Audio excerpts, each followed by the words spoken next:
Welcome back to Les Schwab Tire Center's Outdoor GPS, presented by Fisherman's Marine and Outdoor.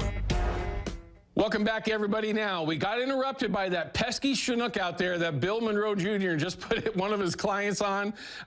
Forgive us again also for some of the audio things. This is live. He's out there on the Columbia right now, so work with us, okay? All right, Bill, I got a couple of questions for you, and this is actually not necessarily from me. This is from some of our viewers. As you can imagine, we got a lot of questions prior to them making the decision to give us an extension. First question is, why did they give us an extension? So the extension came because TAC, the Technical Advisory Committee, they meet every Monday. Now, you remember a couple years ago, I think we had a Thule issue, and TAC met every year, but they couldn't upgrade the Thule run, right? Because we were having a Thule issue, remember? Now, TAC's able to meet to be able to upgrade this year's most constraining stock, which is Snake River Wild. So they're able to see how many SRWs have gone through Bonneville, or how many upriver brights overall are actually showing up, which are more. There's more than we forecasted. Once they put all that together, they meet every Monday.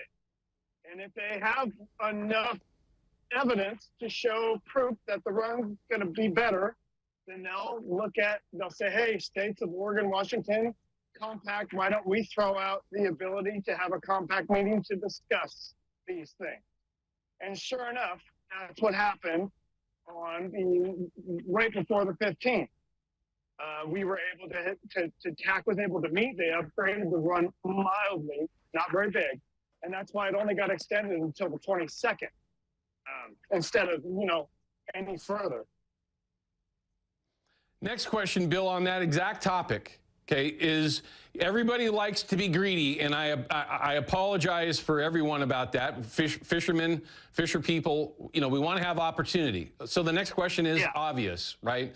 Is it going to remain open further than the 22nd, or have you heard any information on that?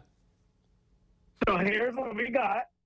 TAC is going to meet tomorrow. They meet every Monday, remember? And that was a 23.5-inch jack, if you can believe it. TAC is going to meet tomorrow, and they are going to look at the numbers over Bonneville, which have remained really close to 5 digits, by the way, which means that if they get like 10K a day or more, this run is actually still ahead of schedule. It's above schedule. So they're going to meet tomorrow and probably upgrade the run a little bit more. Will that be enough SRW tags to allow more time on the Columbia through like September 31st? I don't know that one. The last one was like, oh yeah, that was going to be a pretty good thing that's going to happen. The likelihood was high. This one, however, may not show enough SRW coated wire tags getting through Bonneville to show that they are SRW Idaho Snake River escape fish. That's what the goal is. So I don't know. It's going to be really interesting. Now, we're going to push for opportunity because that's what we do. And it's not just opportunity for recreational. It's opportunity for commercial and the tribes. It's overall opportunity. It's kind of all-encompassing, which is great. That's what we want. Okay. Make sense? Yep, makes sense. All right, so everybody, I hope that you're following along there. They're going to meet again tomorrow. Yesterday's numbers over Bonneville were well over 10,000, so that's a good sign. That's right. The next question is specifically for you, Bill.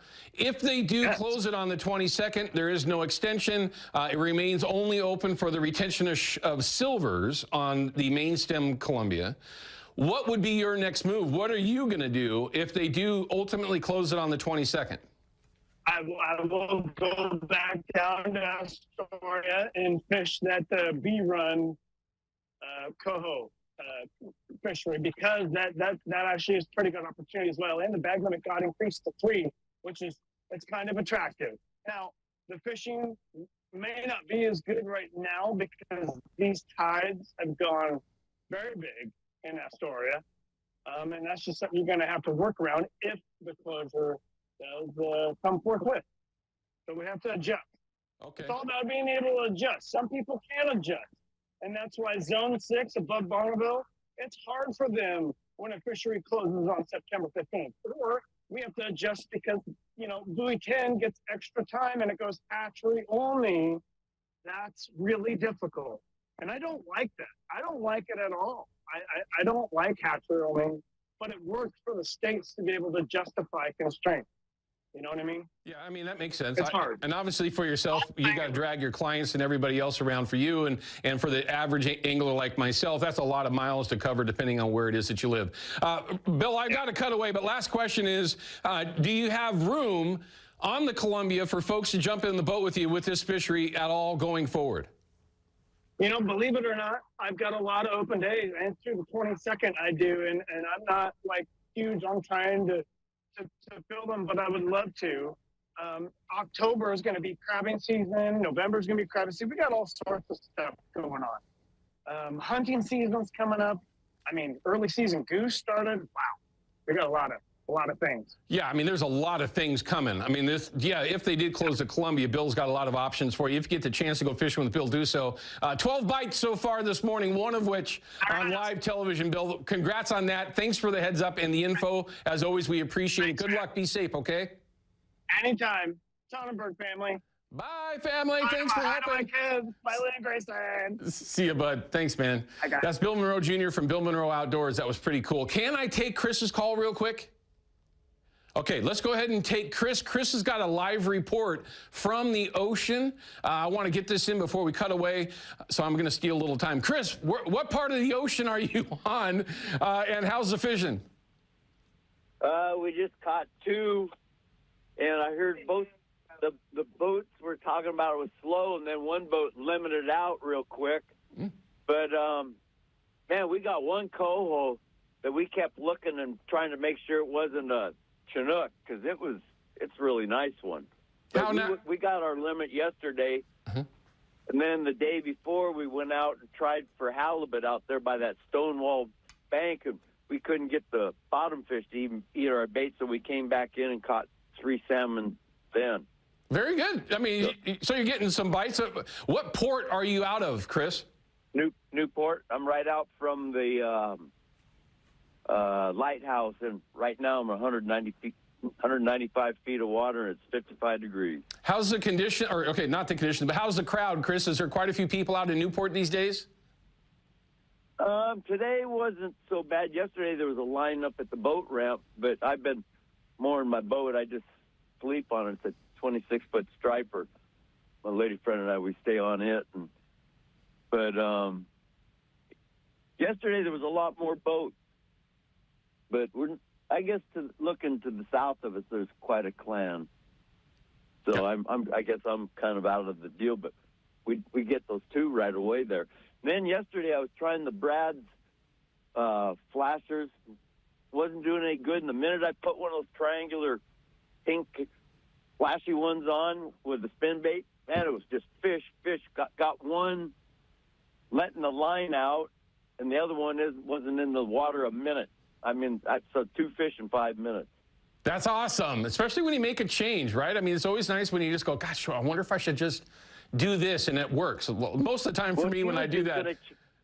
She was just going to change her spin bait from that from a rod man to a silver mad clown, and bam, that's when she caught the nice one. Very cool, Chris. Thank you very much for calling and sharing with us a live report from the ocean out of Newport. We appreciate that, Chris. Yeah, you guys had my picture, I guess, two weeks ago of catching a tuna down here. Oh, very nice. Well, we'll make sure to show more. All you got to do is just keep sending them in. We'll keep showing them. Chris, thank you very much for the live report, sir. Be careful out there. Be safe, and we look forward to hearing from you more in the future. Yeah, it's pretty decent conditions today.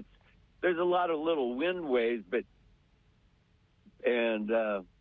other than that, yeah, it's good conditions. So very cool, Chris. Again, we appreciate it. Thank you, sir. Have yourself a great day. Okay, congrats on having a good day out there on the saltwater.